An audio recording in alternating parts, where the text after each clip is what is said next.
Buenos días, tengan todos ustedes. Mi nombre es Grecia Turrubiates, coordinadora de este espacio de educación médica continua. En nombre de la Escuela de Medicina y Ciencias de la Salud Tecnológico de Monterrey, les doy la más cordial bienvenida a la sesión académica de pediatría. El día de hoy tenemos nuestra tercera sesión del mes de enero en nuestro bloque de dermatología pediátrica y veremos el tema de prurigo por insecto y verrugas virales. Nuestra primer ponente es la doctora Gisela Suárez Castillo. Ella es dermatóloga pediatra. Realizó su especialidad en pediatría en el programa multicéntrico del Tecnológico de Monterrey para posteriormente hacer la subespecialidad en dermatología pediátrica en la Universidad de Guadalajara. Actualmente su consulta privada la tiene en Aguascalientes y además es presidenta del Colegio Médico de Dermatólogos de Aguascalientes. Gracias, doctora. Adelante. Gracias por la invitación, muchas gracias por la presentación. El día de hoy vamos a platicar de, como bien dijo el doctor Blade, de uno de los temas que más frecuentemente vemos en consulta y que sobre todo nos representan un reto, no tanto para el diagnóstico, sino para convencer a los familiares de que ese es el diagnóstico correcto. Vamos a empezar con un caso clínico. Este es un paciente masculino de 14 meses que como antecedentes de importancia tiene dermatitis atópica aparentemente controlada. Hace 2 meses empieza con un cuadro que le diagnosticaron varicela. Llama la atención que dice la mamá que a la semana de varicela se le diagnostica Coxsackie y 22 días antes de acudir a la consulta tiene un diagnóstico de sarna. Obviamente todos estos con tratamientos tópicos sistémicos y sin la mejoría esperada. Refieren que tiene una comezón que le impide dormir, obviamente no duerme el niño, no duermen los papás, y al interrogar intencionadamente me dicen, sí le pican los mosquitos, pero también tiene ampollas, entonces esas no son por los mosquitos.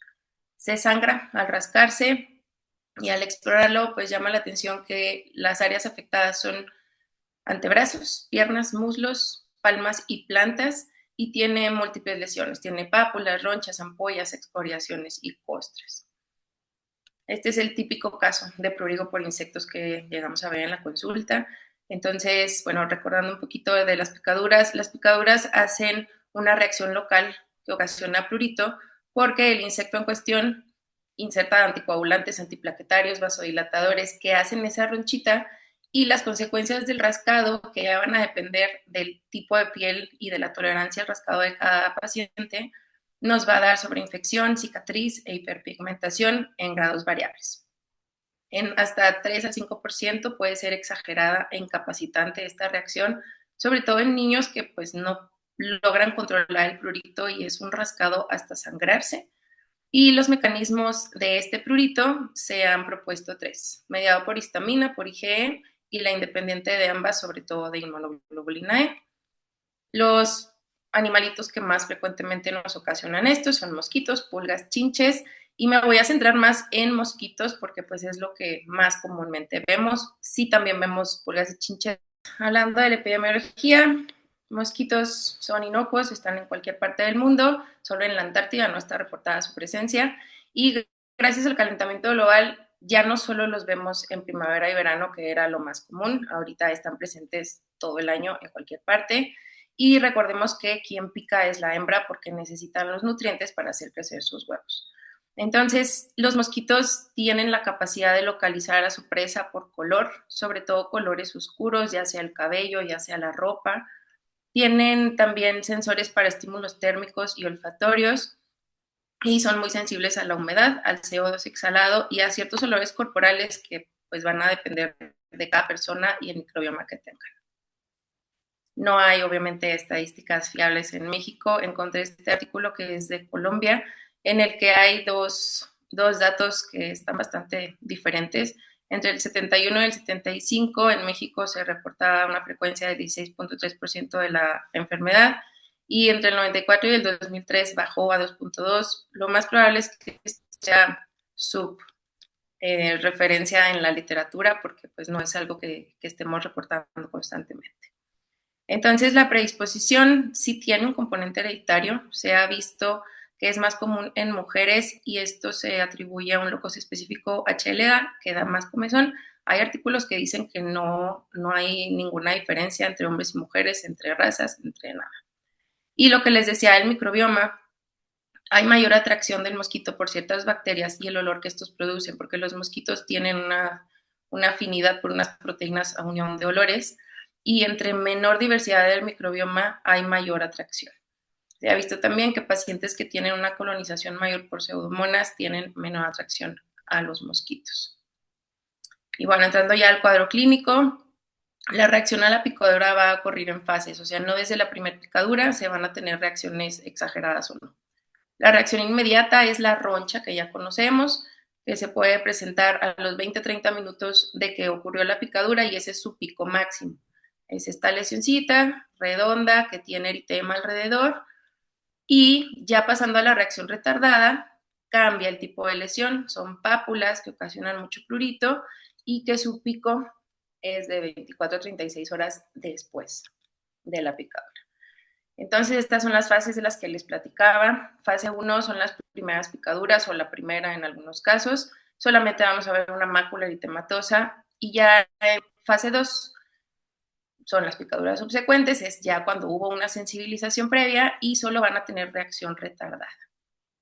La fase 3 tienen ambas, inmediata y retardada, y esta es la fase en la que algunos pacientes se quedan durante años. Hay un estudio de Japón que dice que de los pacientes que hicieron una reacción exagerada, 6 de cada 10, lo cual se me hace bastante alto, van a permanecer en esta etapa hasta 30 años. La fase 4 ya solo se hace reacción inmediata, o sea, la ronchita, y la fase 5 ya no tiene ninguna reacción. Entonces, esto nos va a ayudar mucho al momento de educar y explicar al paciente. Sabemos que se va a quitar, más no sabemos cuándo ni qué paciente va a ser de estos que permanecen en fase 3 mucho mayor tiempo que los demás. Varía ya de cada persona. Dando un poquito a la fisiopatología del prurito, es un mecanismo muy estudiado, pero realmente poco conocido. O sea, hay varias teorías y pues ninguna es 100% en cada uno de los casos, pero se ha visto que todas participan en este tipo de pacientes. La vía clásica del prurito, que es la mediada por histamina, ahorita la vamos a ver. La hipersensibilidad mediada por IgE, que es una tipo 1. Y la modulación de respuesta inmune del huésped, que es independiente de inmunoglobulina E, pero participan muchísimos factores proinflamatorios tras la picadura del insecto. Entonces, la mediada por histamina es la más sencilla. En la saliva del mosquito hay histamina, se inyecta, se une a los receptores, hay vasodilatación, hay edema y se ocasiona la roncha que todos hemos visto o hemos tenido en algún momento. La segunda hipótesis, que es la mediada por IgE, es un poquito más compleja porque, bueno, se asume que se libera histamina endógena una vez que ocurrió la picadura y la inmunoglobulina E va a ir a activar mastocitos. Después vamos a tener esta respuesta inmune de hipersensibilidad tipo 1 y aquí van a entrar las proteínas de unión de olores que van a depender si el mosquito es Aedes, Culex o Anopheles. Y la más conocida y estudiada de todas es la proteína D7, que está en la saliva de los mosquitos y es la principal alergénica en las 3 especies de mosquitos. Estas proteínas de unión de olores se unen a estas 2 sustancias que se llaman amina biógena y leucotrieno, que ellos por sí solos tienen la capacidad de inhibir el rascado y la respuesta inmune exagerada del paciente, pero al unirse estas proteínas a esas sustancias van a inhibir esta capacidad, entonces el paciente no va a tener su defensa ante el rascado natural. Nuevamente se va a liberar IgE por activación de los mastocitos y se va a liberar histamina, que ya habíamos visto que es de uno de los mecanismos y aquí vuelve a entrar en juego, citocinas, triptasa, leucotrienos y también hay aumento de IgG en salida de los mosquitos, entonces también se cree que puede haber una reacción de hipersensibilidad de tipo 2. Todo esto, aparte, esto es lo que inicia, pero aparte con el rascado, pues hay mayor liberación de agentes proinflamatorios, entonces pues se hace un círculo vicioso que es lo difícil de cortar en estos pacientes. Tercera hipótesis, la respuesta inflamatoria independiente de IgE, que solo se ve en las reacciones retardadas y exageradas, que son las que estamos viendo. Y aquí hay estimulación directa de los mastocitos por los componentes de la saliva. Entonces, por 2 vías hay un rascado y una comezón. Por degranulación y o por cascada inflamatoria TH2. Están estas 2 proteínas que son SAC4 y cialoquinina que viven en la saliva del mosquito, que van a asociarse a expresión de interleucina 4, disminuyendo la expresión de interferón gamma. Entonces nuestra respuesta inmune de ser TH1 pasa a ser TH2 y hay liberación de citocinas tipo interleucina 13 y 31 que son de las más importantes en el prurito y en el rascado de dermatitis atópica y urticaria. Entonces, como les comenté, por ejemplo, en el caso es un paciente que ya de por sí es atópico, más una expresión aumentada de interleucina 13 y 31 que él ya tiene aumentada, pues el prurito es mucho más importante y por eso la reacción es más exagerada.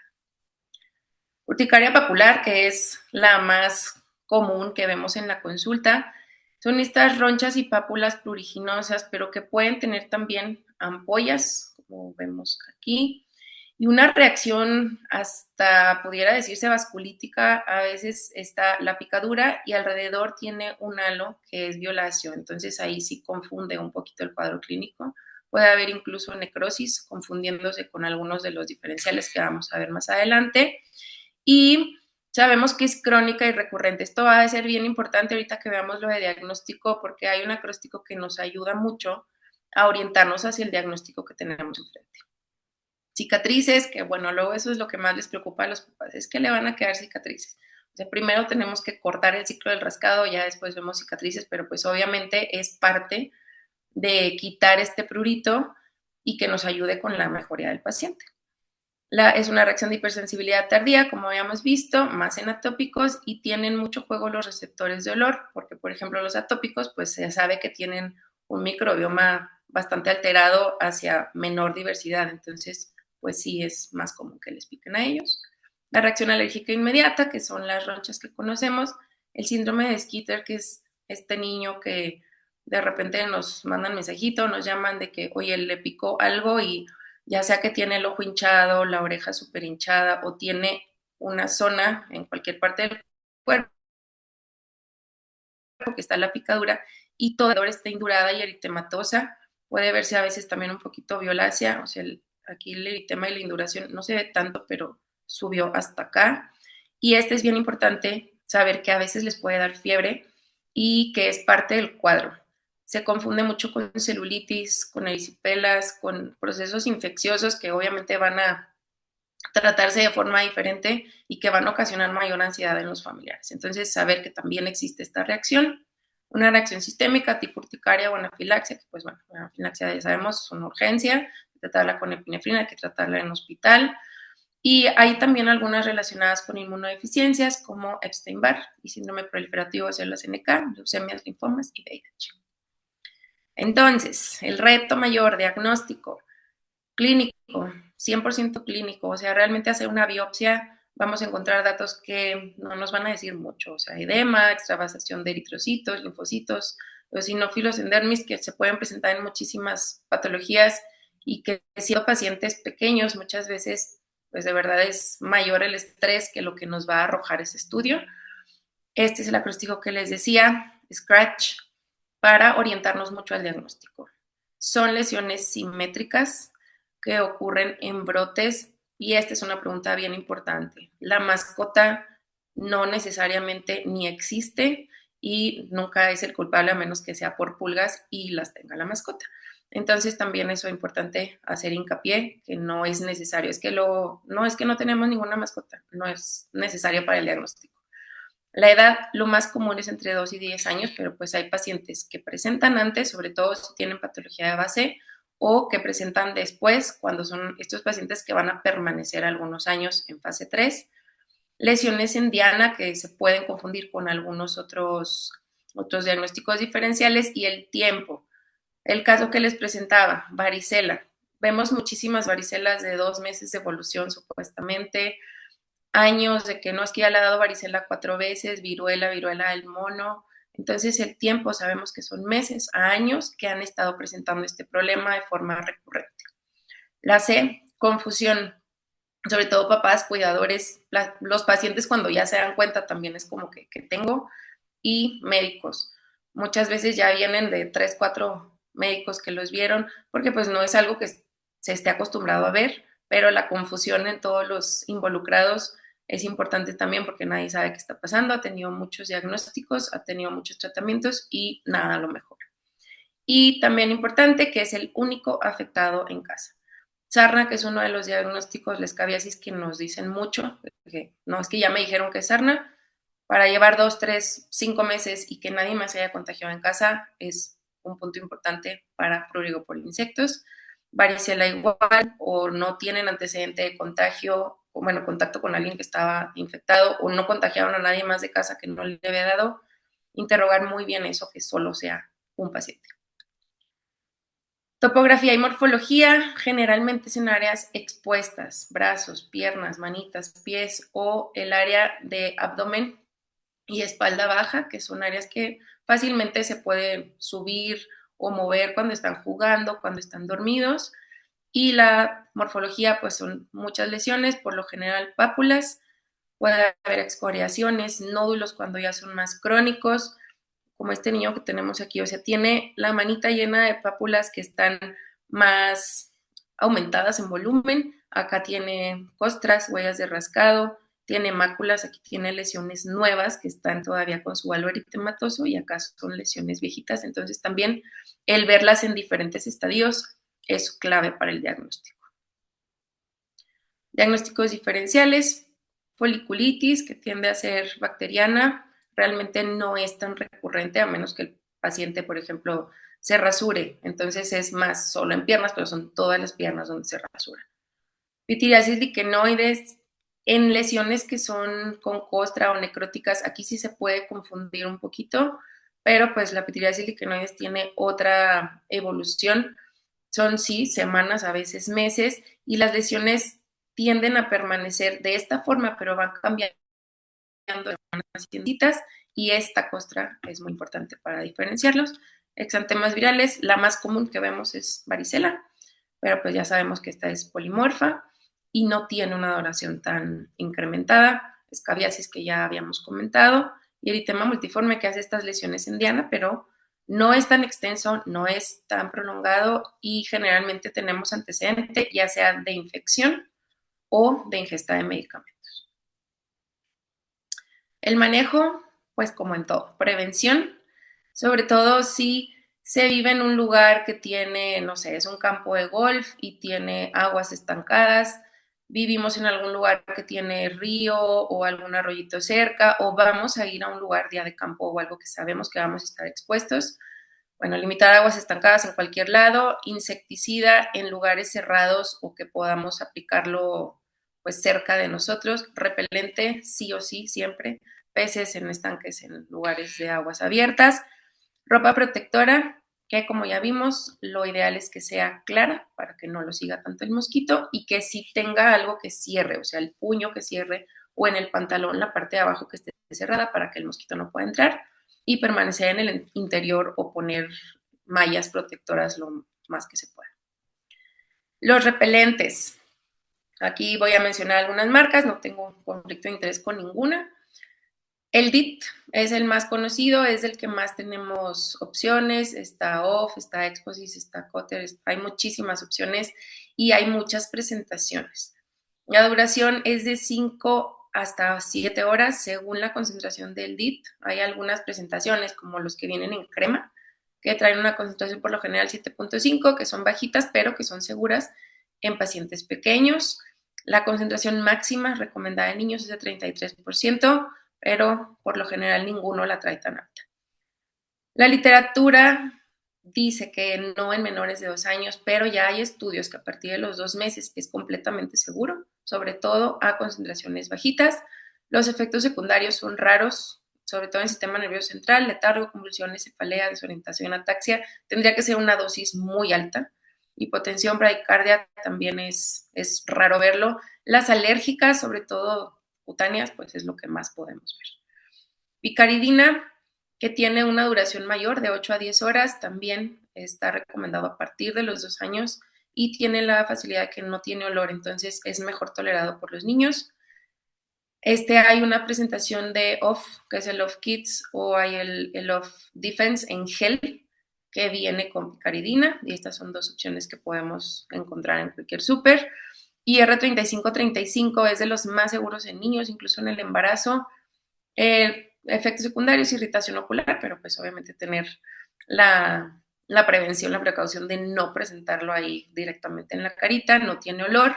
La duración es un poquito menor, pero en niños la verdad es que tiene una efectividad bastante buena. Permetrina, sí es un poquito más tóxico, categoría B en el embarazo, y puede durar de 6 semanas o 6 lavadas según si es la ropa tratada o el lugar tratado, pero pues por lo general no lo usamos así sobre la piel. Tiamina. Hay algunos estudios que no llegaron a mayor conclusión respecto a su efectividad respecto a tiamina tópica. La tiamina tópica tiene la teoría de que por los receptores, proteínas receptoras de olor, pues va a tener una efectividad. Incluso la tomada, hay quienes ahorita cuando aumentaban los casos de dengue, lo recomendaron de que todos a tomar complejo B. Sí y no, o sea, no hay un estudio que diga si funciona, esta es la dosis y esta es la periodicidad con la que se tiene que tomar, pero pues es una línea de investigación. Aceites esenciales, no en menores de 3 años. Sabemos que se pueden irritar las pielecitas, que lo pueden aspirar y pueden irritar vías aéreas, o que algunos pueden contener disruptores endocrinos, entonces no son la primera línea, pero son una opción. Y las opciones de citronela son efectivas, duran 2 horas, y pues igual la irritación ocular, pero nada más no rociarlos el cabello. Tratamiento, entonces, alivio del prurito es nuestro objetivo principal. ¿Cómo vamos a aliviar este prurito? Corticosteroides tópicos se sugieren de mediana potencia, pero varía según lesiones. Si está todos los brazos, todas las piernas, la cara, las manos, los pies, probablemente podamos usar uno de baja potencia porque lo vamos a estar usando un poquito de tiempo prolongado. O si tenemos lesiones muy rascadas, ya liquenificadas o nodulares, podemos usar uno de alta potencia. Antihistamínico de segunda generación, cetiricina, levocetiricina, rupatadina a dosis estándar, doble o incluso cuádruple según la comezón que tengamos. Los no sedantes sabemos que no están recomendados en niños pequeños, sobre todo porque no tienen la efectividad que buscamos y muchas veces ni siquiera se sedan, sino que tienen un efecto contrario. Preparaciones con calamina y óxido de zinc. Estas nos pueden ayudar a controlar zonas que están con mucho problema, o sea, luego se alcanzan perfectamente el bracito o la piernita, ahí podemos aplicarlas, siempre teniendo en cuenta que si el paciente es atópico hay que hidratar extra para no resecar con estos compuestos. Y existen estos dispositivos de succión que no hay estudios bien hechos al respecto, pero hay algunos observacionales que han visto que sí se agarra en la picadura, o sea, luego que se dio la picadura, sí pueden succionar un poquito todas estas sustancias que se inyectaron y disminuir la duración, pero pues obviamente no es como que el tratamiento, ni hay un estudio que nos diga cada cuánto se puede usar y cuánto es el tiempo que se sugiere. Inmunoterapia de sensibilizantes, sobre todo en casos de anafilaxia o que tengan alergias ambientales extra, no solo para el mosquito, se necesita todo el cuerpo del mosquito para hacer la inmunoterapia, y omalizumab en casos de anafilaxia o casos muy severos ha tenido usos off-label. Entonces, del manejo, protección, control del prurito y lo más difícil, lo más importante, paciencia del cuidador, del paciente, del doctor, de todo mundo. Tenemos que ser pacientes sabiendo que se va a quitar, sin saber cuándo se va a quitar, pero educar creo que es lo más importante para poder tener éxito, que nos crean que esa es la fisiopatología, que eso es lo que va a pasar, que se le va a ir quitando y que mientras solo tenemos que controlar el prurito y evitar que dejen las marcas, las cicatrices, y que el paciente pues pueda dormir, sobre todo porque luego eso los trae muy irritables y pues puede desencadenar muchísimas más cosas. Entonces, como conclusión, el prurito en las picaduras es secundaria a reacción local a los componentes de la saliva. Siempre la saliva del insecto va a ser lo que va a iniciar todo el problema, no tanto la picadura, sino lo que inyecta para extraer la sangre. Pueden ser 3 mecanismos, mediado por histamina y IgE independientes. Importante reconocer para no sobretratar ni subdiagnosticar. Creo que la mnemotecnia Scratch nos puede ayudar mucho para ir haciendo la historia y llegar al diagnóstico de forma más fácil. Antihistamínicos, segunda generación, corticosteroides, recuerden, mediana potencia de inicio, pero valorar según el paciente. Prevención, como en todo, no solo para esto, sino también para enfermedades transmitidas por vectores. y la educación, regresando a la paciencia. Muchísimas gracias. Muchísimas gracias, doctora. Muy completa la presentación. En un ratito pasamos a las preguntas. Ahora vamos a presentar a la doctora Erika Alba, que va a presentar verrugas virales. La doctora Erika es dermatóloga pediatra, tiene la especialidad en pediatría también en nuestro programa multicéntrico. Tiene su especialidad en dermatología pediátrica y en el Instituto Nacional de Pediatría. Actualmente es profesora del Servicio de Dermatología Pediátrica en la Facultad de Medicina y Hospital Universitario. Es miembro del SILAD y miembro del Sistema Nacional de Investigadores, es SNI 1. Adelante, doctora. Muchas gracias y gracias por la invitación y la presentación. Bueno, entonces, como ahorita comentaron, yo les voy a hablar del tema de verrugas virales, que también es una infección y es un motivo de consulta frecuente para nosotros y seguramente para muchos de ustedes. Esto es la agenda general y vamos a hablar de algunas generalidades y manifestaciones clínicas y algunos puntos en particular que creo que es importante o que va a ser de utilidad para ustedes en la práctica diaria.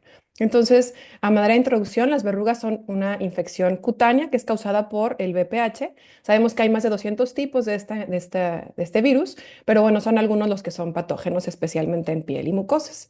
Se calcula que el 40% de la población mundial está infectada por VPH, realmente es una infección muy común, pero solamente un porcentaje bajo va a ser los que van a desarrollar lesiones. Y eso tiene que ver con características tanto del paciente como del tipo de virus que está involucrado. Y bueno, en población pediátrica es una infección frecuente con una prevalencia cercana del 22 al 33%, sobre todo en niños en edad escolar. Entonces, aunque estas lesiones son benignas, van a causar son fuente de algunas cuestiones de morbilidad que también vamos a ver ahorita más adelante. Entonces, aquí lo importante con este virus es que para poder lograr infectar la piel se requiere la exposición de la membrana basal, es decir, tiene que haber alguna solución de continuidad en la piel y el virus una vez que infecta los queratinocitos de la epidermis va a tener la capacidad de replicarse dentro del núcleo de la célula. Esto tiene implicaciones importantes para el tratamiento porque el virus va a aprovechar la maquinaria celular propia del paciente para poderse replicar, reproducir y también esto va a evitar que se ocasione una viremia y que el huésped pueda identificar que hay un patógeno involucrado. ¿Qué significa? Que el virus tiene la capacidad de crecer dentro de las células, pero además puede ocultarse o evadir la respuesta inmune, que es lo que permite que estas infecciones se perpetúen a lo largo del tiempo y es por eso que es una infección que puede ser muy crónica. Entonces, clínicamente las lesiones son muy heterogéneas. Creo que estas imágenes son el tipo de lesiones que todo mundo podemos identificar fácilmente. Y bueno, en verdad son la morfología más común, estas verrugas vulgares, que son estas pápulas queratóxicas. Algo muy característico de las verrugas virales son estos puntos que vamos a ver ahorita en otra imagen que se ve mejor. Pero bueno, son estos capilares trombosados que son muy característicos. Sin embargo, hay otras morfologías menos frecuentes que ahorita les voy a mostrar. Estas verrugas virales, una topografía común, son las palmoplantares. El problema de las verrugas plantares es que, a diferencia en otras zonas donde tienen un crecimiento exofítico, en este caso, como se encuentran en puntos de presión, el crecimiento es endofítico, que significa que crecen hacia adentro y eso ocasiona generalmente en los pacientes mucho dolor al momento de caminar. Y estas son otras morfologías menos conocidas o menos frecuentes, es decir, tenemos las verrugas filiformes, que son estas proyecciones digitiformes o en forma de deditos, que es común que afecten sobre todo la cara, y las verrugas planas, que este tipo es el que más comúnmente puede a veces pasar mucho tiempo sin diagnosticarse porque no es la morfología clásica. Un tip importante con las verrugas planas es que a veces como son del color de la piel o ligeramente hiperpigmentadas, cuando las podemos ver a contraluz, se pueden observar mucho mejor. Aquí tengo una imagen y les voy a mostrar otras más. Aquí, por ejemplo, esta paciente que tiene verrugas planas y una verruga filiforme en el párpado, y este otro paciente que justamente la fuente de luz está de lado para poderlas observar mucho mejor. Es donde podemos observar estas elevaciones. Y en pacientes inmunocompetentes, las verrugas planas clásicamente las vamos a ver en la cara. Ahora, otra cosa importante, verrugas virales son este tipo de infecciones que ya les mostré. A veces hay otro tipo de lesiones que de manera coloquial se les conoce como verrugas, sobre todo este tipo de lesiones, los acrocordones o los fibromas blandos, que no son verrugas y tienen una fisiopatología completamente diferente. Entonces también conocer que, bueno, son entidades distintas, pero se les llama igual. O bueno, más bien de manera coloquial se les llama igual. El diagnóstico, la clínica es muy importante, por eso es importante conocer las diferentes tipos de lesiones. Para nosotros, la dermatoscopía también es de utilidad porque justamente este puntilleo que se puede observar inclusive a simple vista, en la dermatoscopía es mucho más evidente, como la imagen que les muestro aquí. Y todos estos van a ser vasos capilares que están trombosados. Inclusive hay estudios que demuestran que a mayor número de capilares trombosados, una mayor cantidad de partículas virales. Entonces también es de utilidad para nosotros este tipo de herramientas. Y bueno, sabemos que la evolución de estas lesiones es que aparecen, comienzan a crecer a lo largo del tiempo y tienden a una resolución. Sin embargo, la resolución, bueno, lo que requiere es que la inmunidad celular del paciente se monte y, bueno, destruya o identifique al virus y lo destruya. Sin embargo, el tiempo en que esta resolución ocurre es muy variable, pueden pasar años, que es uno de los motivos por los cuales damos tratamiento activo a los pacientes, porque sabemos que van a resolver, pero puede tomar muchísimo tiempo. Está bien establecido que las verrugas plantares, que también son las que más duelen, son las que más se tardan en resolver de manera espontánea. Y también otro dato es que los niños suelen tener una resolución más acelerada que lo que ocurre en adultos. Este esquema que les pongo aquí, digo, aquí nada más lo único que nos está poniendo es una epidermis que tiene aquí, está infectado, digamos, podemos ver las partículas virales dentro del núcleo de las células y la capacidad que tiene este virus es crear un microambiente que regula a la baja la respuesta inflamatoria. Es decir, se inhibe las células de adhesión, se inhibe la activación de los linfocitos y hay una menor migración de células de Langerhans, que son células del sistema inmunológico que podemos encontrar en la piel. Entonces, lo que ocurre es que este microambiente de regulación a la baja de la inmunidad puede durar mucho tiempo, que es lo que permite que este virus vaya proliferando y eventualmente todavía no se ha encontrado cuál es el mecanismo exacto, pero se enciende la respuesta inmunológica, se identifica el virus y es lo que va a causar que haya una resolución de las lesiones. Y esto se los pongo porque algunos de los tratamientos justamente lo que buscan es estimular o encender esta respuesta inmune del paciente. Ahora, ¿cómo se tratan las verrugas? Realmente, repito, aunque muchas de las lesiones resuelven, el tiempo es muy variable y pueden ser años. Se describe que dos terceras partes de las lesiones resuelven en 2 años. Sin embargo, hay algunas indicaciones para el tratamiento, como por ejemplo cosméticas, dolor o sangrado. Y bueno, definitivamente tenemos que tomar en cuenta las características de nuestros pacientes para decidir un tratamiento. Aquí, por ejemplo, les pongo algunas imágenes de verrugas periungueales o subungueales que definitivamente causan una alteración funcional, dificulta la deambulación. El dolor es otra indicación para tratamiento, sobre todo esto lo vamos a ver en verrugas plantares, como estas que les pongo aquí en estas imágenes, y cosméticas, que también es común que los pacientes, sobre todo cuando están en zonas visibles como en la cara, en las manos, buscan un tratamiento porque les preguntan en la escuela o inclusive en algunas escuelas les piden que busquen tratamiento. Y bueno, hay diferentes opciones de tratamiento. En realidad está la opción, y es, digo, completamente válida en algunos casos, la no intervención, sabiendo que estas lesiones van a tender a resolver, sobre todo en lesiones no complicadas, que en pacientes que no van a tolerar el tratamiento es una buena opción. Y tenemos también algunos tratamientos, uno de los más comunes, que es la crioterapia, que es aplicar nitrógeno líquido a menos 196 grados sobre las verrugas, causando un halo de congelación alrededor.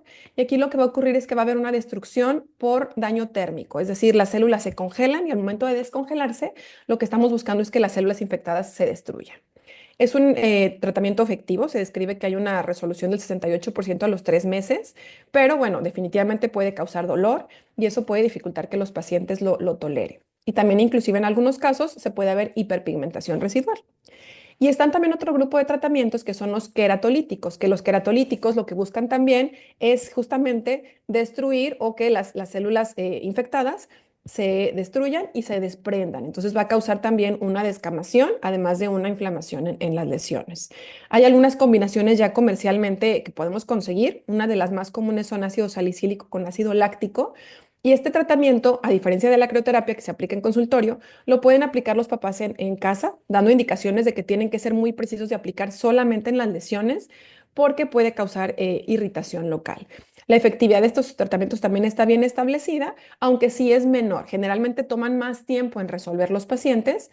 Y bueno, también tenemos algunos casos donde podemos dar tratamiento combinado con diferentes de estas opciones. Entonces, aquí les pongo, por ejemplo, algunas imágenes. El niño que se encuentra en las dos imágenes que está del lado izquierdo, justamente fue un paciente que recibió crioterapia con un tiempo de congelación demasiado prolongado y bueno, formó una ampolla y luego hubo un edema palpebral importante. que digo, eventualmente resolvió, pero saber que esto puede suceder y por eso se tiene que aplicar de manera adecuada. Y la imagen que les muestro del lado derecho es un paciente que está utilizando queratolíticos en una verruga plantar y justamente cuando el medicamento se aplica también en la periferia de la verruga, podemos observar esta irritación como en este caso. Entonces, ¿qué hacer con estos casos? Muy importante tomar en cuenta dónde están las lesiones, qué edad tiene el paciente y si va a tolerar o no tratamientos. Entonces, por ejemplo, cuando hablamos de verrugas no palmoplantares, está la opción de observarlas y bueno, algunos tratamientos de primera línea generalmente se recomienda los queratolíticos. Ya, por ejemplo, si hay una falla al tratamiento, podemos combinar tratamientos. E inclusive, si no, están algunas opciones como la inmunoterapia que ahorita les voy a comentar un poquito más a detalle. Las verrugas palmoplantares también generalmente de entrada se dan tratamientos combinados con lo que ya les comenté, es decir, queratolíticos y algún otro tratamiento destructivo como la crioterapia. E igualmente si fallan, está la opción de la inmunoterapia. Realmente no hay unas guías bien establecidas, pero sí, este algoritmo de terapéutico es uno de los que existen. Y bueno, aquí lo importante es tomar en cuenta justamente esto, dónde están las lesiones, cuántas son y si el paciente va a cooperar o no. Entonces, ¿qué es la inmunoterapia? Digo, es algo, es un tema de interés personal para mí. La inmunoterapia es un tipo de tratamiento en lo que se pretende justamente es inducir esta respuesta TH1 para poder erradicar al VPH. En el esquema en el que teníamos, que les mostré previamente, justamente lo que queremos aquí es encender esa respuesta inmunológica. Y la inmunoterapia se usa para diferentes enfermedades, no solamente en verrugas, pero bueno, se ha comenzado a utilizar este tipo de tratamiento de manera tópica e intralesional para tratar las verrugas. Y bueno, aquí nada más les voy a mostrar algunas imágenes, por ejemplo, de una experiencia que tuvimos con pacientes pediátricos con verrugas múltiples. Se han descrito diferentes agentes como inmunoestimulantes. Está, por ejemplo, aplicar la vacuna triple viral, algunos antígenos como el de Cándida, inclusive también se usa PPD. Y aquí una de las ventajas principales que tiene el estimular la respuesta inmunológica del paciente es que este tipo de tratamientos es capaz de causar una respuesta a distancia. Es decir, tratamos algunas lesiones, pero nos puede dar respuesta en lesiones que se encuentran a distancia de donde se aplicó el tratamiento. Entonces, aquí nada más les muestro algunos resultados de los que se obtuvieron, por ejemplo, con la inmunoterapia. Y bueno, lo que quiero destacar es que nuestra población, la vacuna triple viral en aplicación intralesional, tuvo un efecto superior que la crioterapia, que es lo que se considera como estándar. Y otra cosa importante es que tuvo un 71% de los pacientes tuvieron respuesta a distancia. Entonces, nada más brevemente mostraré algunas imágenes de pacientes con verrugas múltiples, que son al inicio y al final del tratamiento. Podemos ver que las lesiones resolvieron. Aquí, por ejemplo, en esta imagen, donde está la regla, es donde se aplicaba el tratamiento intralesional, pero podemos ver que resolvieron las lesiones también que se encontraban a distancia. Igual aquí otro paciente con verrugas periungueales múltiples, también se aplicó tratamiento solamente en dos y respondieron prácticamente todas. Y otra más en que no hubo una respuesta total, pero sí hubo una disminución importante del tamaño. Esta es otra enfermedad que es la enfermedad de Heck, que es una hiperplasia epitelial focal, donde la infección por VPH ocurre, pero en cavidad oral. Este tipo de infecciones afortunadamente son raras, pero es sumamente incómodo para los pacientes. Aquí podemos ver esta niña, fue una paciente que nosotros tratamos que tenía lesiones en carrillos, en los labios, en la lengua y bueno. También es una enfermedad que es difícil de tratar. En este caso intentamos igualmente la aplicación de inmunoterapia y la respuesta fue bastante buena. Nos preocupaba un poco la tolerancia, pero la verdad es que la paciente lo toleró muy bien y refería a un dolor leve a la aplicación. Entonces, aquí les quiero hablar de dos esquemas que creo que son, o dos situaciones que son comunes o que pueden ocurrir en la consulta. ¿Qué hacer cuando tenemos un paciente con lesiones múltiples o refractarias? Número uno, digo, ya hablé algo de algunas opciones de tratamiento para verrugas múltiples, pero otra cosa importante es también saber que las verrugas múltiples pueden ser un marcador de inmunodeficiencia, sobre todo cuando hablamos de verrugas múltiples y principalmente verrugas recalcitrantes a tratamiento. ¿Por qué? Porque en algunos tipos de inmunodeficiencia, el reconocimiento y aclaramiento del VPH va a estar alterado. Y sobre todo en estos pacientes es común que encontremos subtipos que usualmente no son patógenos en pacientes inmunocompetentes. Entonces, ¿qué vamos a encontrar en estos casos? Verrugas múltiples que son resistentes al tratamiento y en algunas enfermedades existe inclusive el riesgo de una transformación maligna. Entonces, las inmunodeficiencias podemos encontrarlas tanto de manera adquirida como hereditaria. Aquí les pongo un esquema, algunos casos, por ejemplo, pacientes con inmunoterapia, en tratamiento con biológicos, con inmunosupresores, pueden llegar a presentar este tipo de verrugas múltiples y refractarias por una inmunodeficiencia adquirida, pero también hay algunos síndromes y creo que aquí también nosotros lo podemos tomar en consideración. Por ejemplo, si en la consulta nos llega un paciente con unas verrugas múltiples que no responden y sobre todo, por ejemplo, si se encuentran en asociación con susceptibilidad a otro tipo de infecciones, ya sean virales, bacterianas, inclusive algunas de estas también predisponen a infecciones fúngicas o por micobacterias, pues saber que puede ser un marcador importante de inmunosupresión. ¿Y qué hacer en estos casos o cuándo sospecharlo? Aquí, por ejemplo, les muestro algunas imágenes clínicas de pacientes con este tipo de enfermedades. ¿Qué es lo que vamos a ver aquí? Si se fijan, son lesiones que son un poco diferentes, tienen más bien la morfología similar a lo que veríamos en verrugas planas, pero a diferencia de lo que comenté al inicio, que las verrugas planas suelen afectar la frente, aquí vamos a ver lesiones múltiples, queratóxicas, muy diseminadas. Entonces, bueno, todos estos pacientes son pacientes con una inmunodeficiencia primaria con este tipo de lesiones.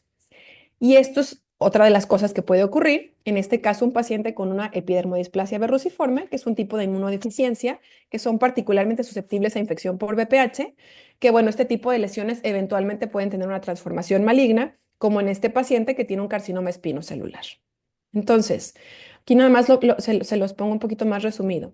Pacientes con verrugas recalcitrantes, recurrentes y o severas, en asociación con infecciones recurrentes de otro tipo como virales, bacterianas o fúngicas, que hayan organismos inusuales o que sea una infección con una severidad inusual, o bien que las mismas verrugas, pero persistan por más allá de 2 años, es recomendable referir a inmunología para hacer un abordaje más completo, que bueno, seguramente va a incluir ya sea exámenes generales, paneles metabólico, medición de inmunoglobulinas y citometría de flujo.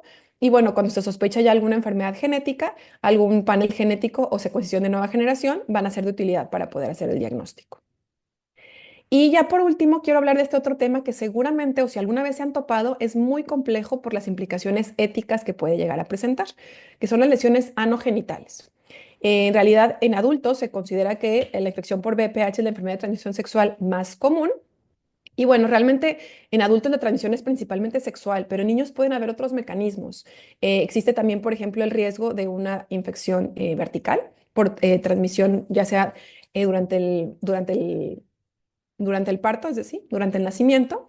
Y lo difícil para poder identificar el mecanismo de transmisión en estos casos es que el periodo de incubación del virus puede ser de meses hasta años. Se han descrito periodos de incubaciones de hasta 2 a 3 años. Entonces, por ejemplo, puede haber un escenario donde un paciente se contagia al momento del nacimiento, pero comienza a manifestar lesiones 1 año después o 2 años después. Entonces, es difícil a veces poder saber exactamente dónde se contagió. Claro que cuando es el caso, por ejemplo, de que alguno de los cuidadores tiene lesiones en las manos o algún antecedente de lesiones, es más fácil poder identificar el mecanismo o, bueno, al menos la fuente de contagio, pero no siempre es tan sencillo hacerlo. Y otra cosa importante en este tipo de topografía es que, bueno, siempre existe la sospecha de que pudiera tratarse de un abuso sexual. Y aquí es muy delicado y es muy importante ser muy cuidadosos en cuanto al lenguaje que nosotros utilizamos, ya sea. Evidentemente no queremos que se nos pase un caso de abuso sexual, pero tampoco podemos aseverar lo contrario si no tenemos suficiente evidencia. Entonces, aquí nada más les pongo algunas imágenes clínicas. Las verrugas anogenitales en realidad son estas lesiones exofíticas, la superficie es lisa, se ven menos queratóxicas o menos gruesas que lo que vemos en otras topografías. Y bueno, evidentemente por la localización pueden llegar a causar dolor, prurito o inclusive sangrado. Aquí tengo otras imágenes clínicas de este tipo de lesiones. Y bueno, también se describe que tienen como este aspecto en coliflor porque justamente, bueno, la superficie es un poquito regular ahí y anfractuosa. Entonces, les muestro esto, digo, realmente es un tema que se ha estudiado y que nos preocupa en todo el mundo en realidad. Esta es una revisión sistemática con metaanálisis que se hizo sobre la relación entre verrugas anogenitales y abuso sexual. Y bueno, se incluyeron 791 pacientes.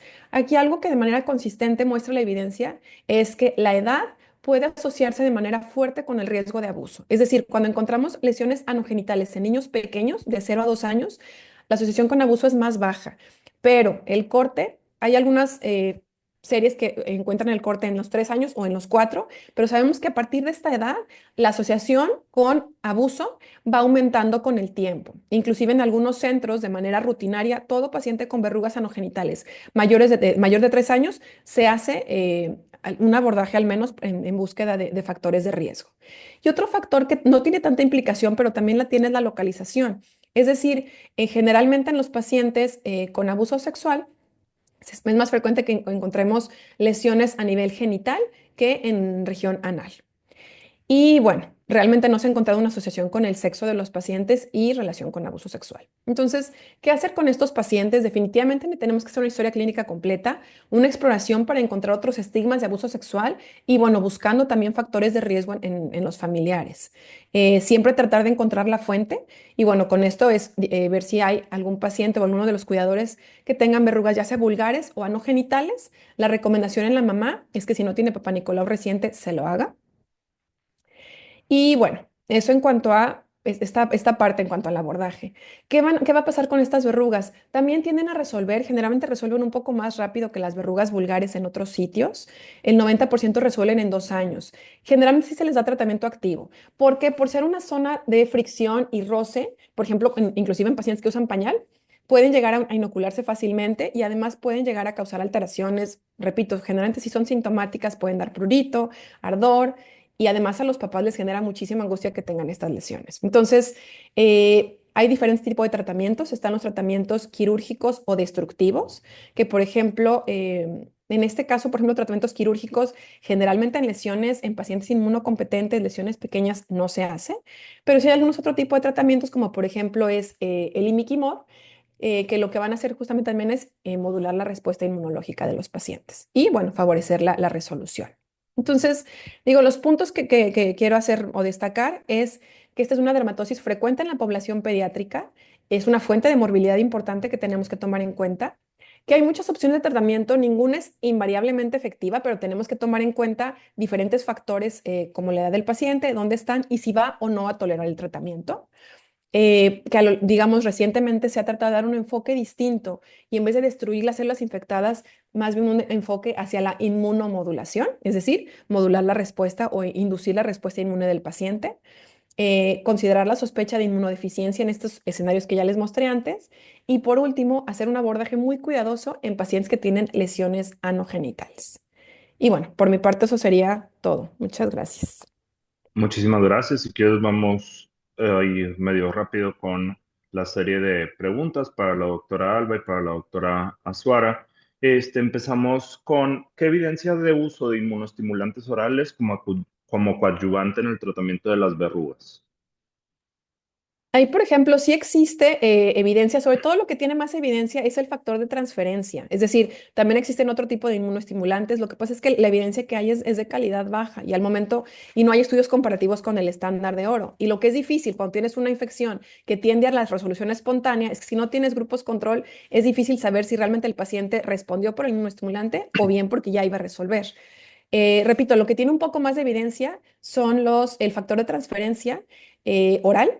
Sí existen algunos estudios, inclusive nosotros en algún punto tuvimos interés en ver si había algo que pudiéramos trabajar.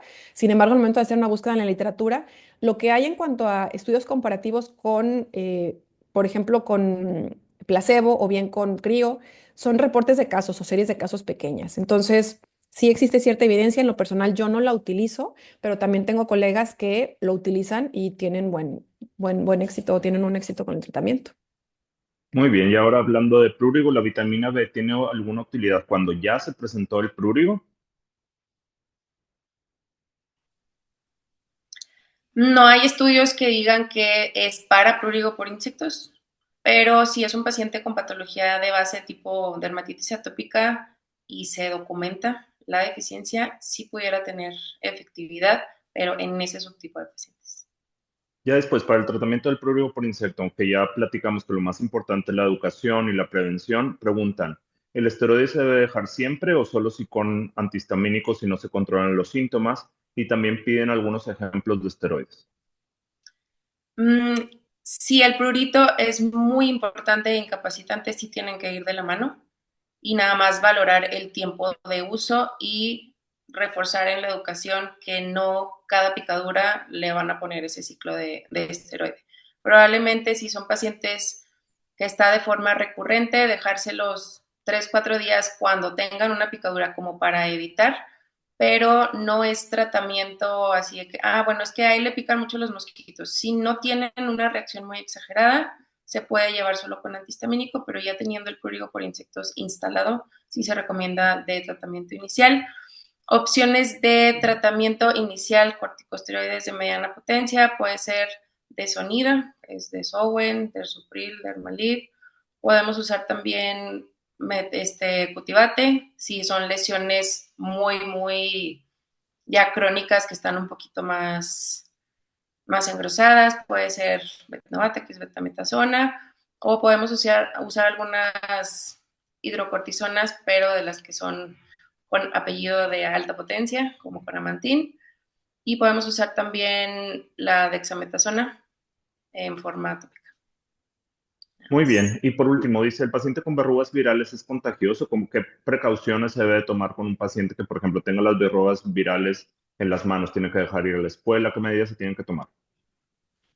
Digo, si es contagioso, sobre todo aquí como les puse en el esquema, se requiere una exposición de la membrana basal, es decir, son contagiosos sobre todo para el mismo paciente, o sea, el paciente es fácil que se pueda autoinocular, sobre todo las verrugas planas es muy común que se contagian, o sea, a veces tienen hasta los rasguños marcadas de donde se estuvieron inoculando, entonces ya el paciente por sí mismo tiene como esa susceptibilidad de infectarse. Y también pueden contagiar o sea, otras personas, definitivamente sí, pero bueno, ahí la indicación es simplemente que cuando hay contacto directo con las lesiones, lavado de manos, entonces no es una indicación para que eviten ir a la escuela, o sea, tienen que hacer sus actividades habituales, pero bueno, sobre todo si algún paciente, por ejemplo, algún cuidador tiene lesiones en las manos, algunas heridas, por ejemplo, no sé, tiene un eczema de manos y tiene muchas lesiones, tener un poquito más de precaución. Pero digo, no son pacientes que contraindique que acudan a sus actividades o que vayan a la escuela. Sí, a lo mejor si hay mucho estrés materno, lo pueden poner ahí una cinta o algo para entonces bajar la probabilidad. Cedo la palabra a la doctora Grecia Turrubietes para que cierre la sesión. Muchas gracias, doctoras y doctor Juan Blade, por excelentes ponencias, muy prácticas para nosotros como pediatras, la práctica diaria. Los esperamos la próxima semana con la última sesión del mes. El tema será dermatitis atópica para el pediatra. Nuestro ponente, el doctor Mauricio Torres de Pradilla.